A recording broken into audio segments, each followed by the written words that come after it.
Fala pessoal, tudo bom? O vídeo de ontem foi muito importante para ser tão simples como eu gravei, tá? Eu acordei hoje de manhã inspirado e por sorte eu tenho uma empresa de tecnologia, a gente construiu um consolidador de investimento, a gente gastou mais de 3 milhões nessa ferramenta para contabilizar corretamente o retorno das carteiras dos nossos clientes. Só para vocês terem uma ideia, hoje roda 12 bilhões de reais nessa plataforma.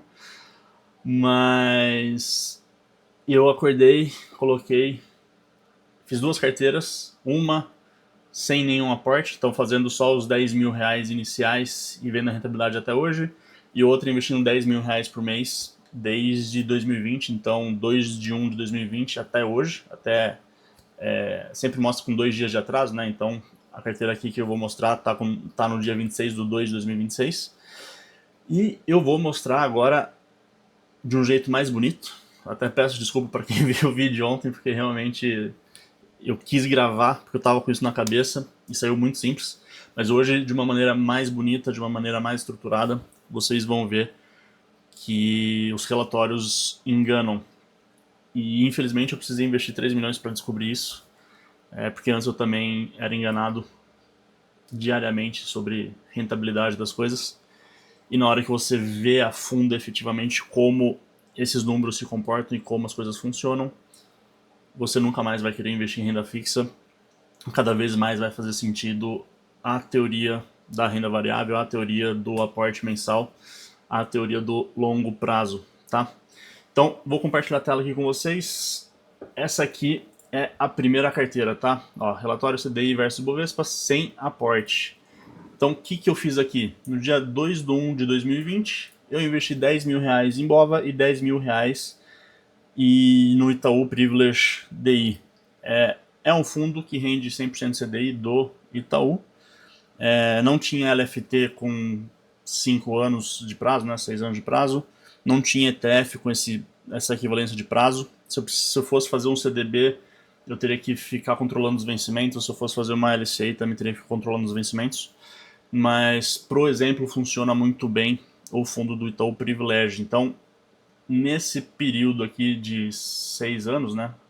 Dá 6 anos, a gente investiu 10 mil reais em Bova 11 e 10 mil reais em alguma coisa que vai render 100% CDI. O que é o interessante? Nos 5 anos a bolsa foi horrível, foi boa nos últimos dois, né? Nos últimos dois, não, no ano passado e agora em 2026. E o CDI é o CDI, enfim, que todo mundo adora, todo mundo gosta.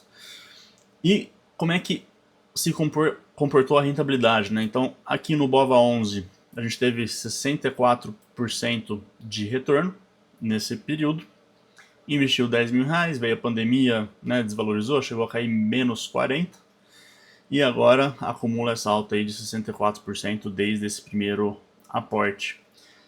Se a gente for olhar nosso fundo aqui, nesse mesmo período rendeu 77%. Então você vai falar, Mladen, tá vendo como a renda fixa rende mais do que bolsa, né? Bolsa, lembrando, 64,83 e aqui 77, a gente está falando de 13% a mais de retorno. Mas qual que é a pegadinha? Na renda fixa, tudo bem que um fundo come cota semestral, mas na renda fixa tem vencimentos a cada 2 anos, você tem que pagar o imposto disso, né? E se você resgatar antes é 22,5, enfim, mas a renda fixa de tempos em tempos você paga imposto. Nas ações, se você não ficar relocando, se você não ficar movimentando, você posterga o imposto pro resto da vida. Então, apesar de ter rendido 77% e isso representar 100% CDI, o IBOV ter rendido 64%, em reais você tem praticamente a mesma coisa. Aonde está a mágica? A mágica está aqui, ó, no IR, tá vendo? O IR vai comendo a sua rentabilidade, o seu retorno. Então, por mais que em porcentagem de CDI rendeu mais, então em percentual rendeu mais, rendeu 77 contra 64. Como você paga imposto na renda fixa, como você paga imposto sobre os vencimentos quando vai vencendo, apesar de ter rendido mais em percentual, no final você tem o mesmo retorno investindo um aporte só lá no começo, tá bom?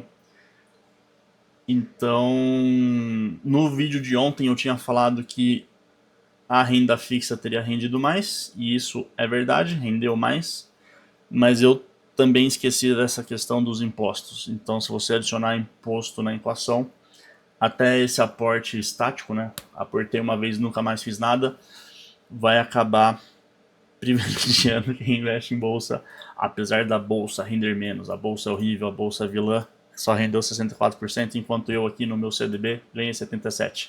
Mas você deixou 13% para o governo, então você ficou apenas com a mesma rentabilidade de alguém que não fez nada ao longo do tempo, só deixou no BOVA 11. Vamos falar bem da renda fixa? Renda fixa é isso. Não tem oscilação nenhuma, você dorme tranquilo. Quanto vale dormir tranquilo? Também tem seu valor.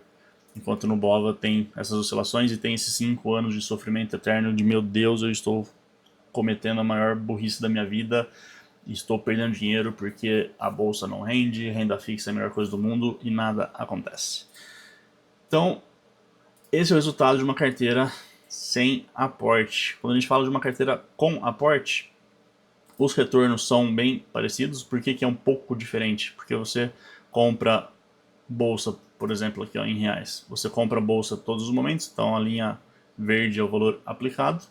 Então você comprou bolsa aqui, comprou bolsa aqui, comprou bolsa aqui, comprou bolsa aqui. Na hora que sobe, você tem preços melhores e isso acaba mudando um pouco a rentabilidade. Mas no caso da carteira com aporte mensal, rendeu 63% contra 77%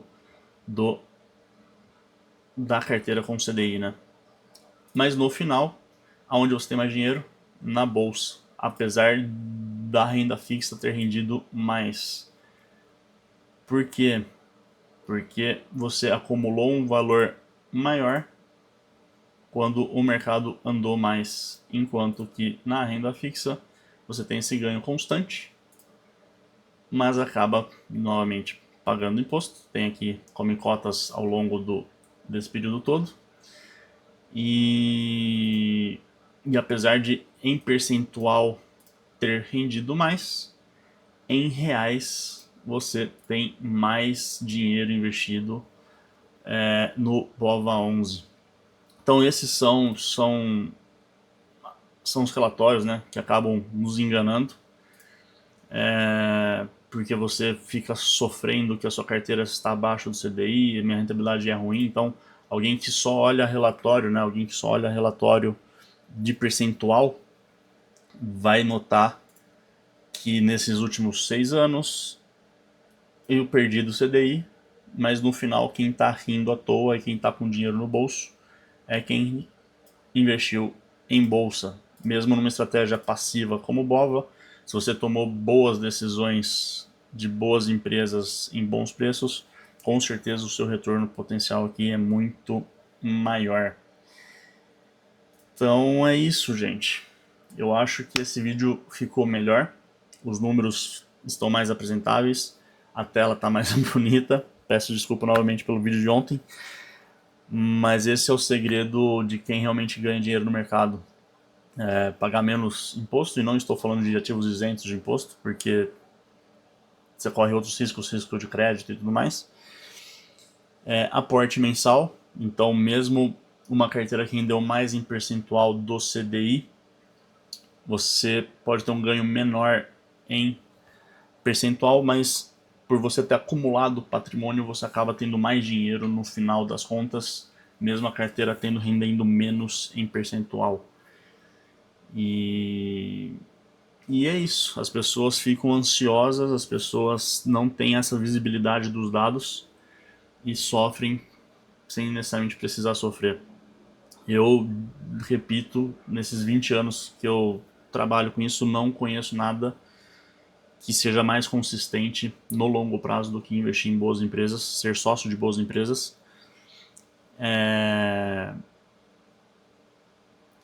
E de novo, isso funciona para alguém que está no estágio de construção, que é 99% dos investidores, para quem já tem patrimônio acumulado, para quem já é um cliente grande, para quem já é um cliente não, mas para quem já é um investidor grande. Não necessariamente essa teoria da acumulação, dessa teoria do aporte vai ressoar, vai fazer tanto sentido, Mas como esse vídeo é para os 99% que ainda estão construindo, que ainda estão fazendo o seu patrimônio, esse é o segredo. Aporte mensal, disciplina, bons ativos, que no longo prazo, mesmo o CDI no relatório estar rendendo mais, não é o que vai te dar mais dinheiro no bolso no final das contas. Beleza? Espero que tenham gostado, espero que tenham visto melhor a diferença. E eu continuo à disposição. Quem quiser conversar sobre o assunto, quem quiser mandar mensagem, a gente se fala. Beleza? É isso então. Bom final de semana. A gente se fala. Até mais.